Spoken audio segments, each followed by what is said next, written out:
பெரியார் நல்லவரா கெட்டவரா? நான் திராவிடனா தமிழனா? எதுங்க உண்மை? ஒன்று மட்டும்தானுங்க உண்மை. அதாவது ஆபத்துக்குன்னு சிகிச்சைக்கு வர்ற நோயாளிங்கிட்ட அநியாயமாக கொள்ளையடிக்கிற சில தனியார் மருத்துவமனைகளையும், கல்வி பணின்னு சொல்லிக்கிட்டு அநியாயமாக ஃபீஸ் வாங்குகிற சில தனியார் பள்ளிகளையும்,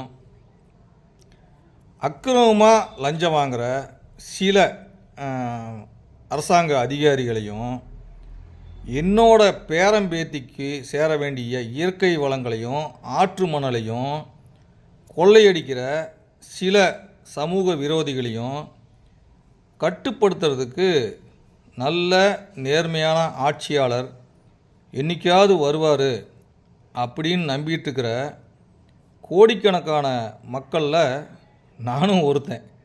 இதுதானுங்க உண்மை.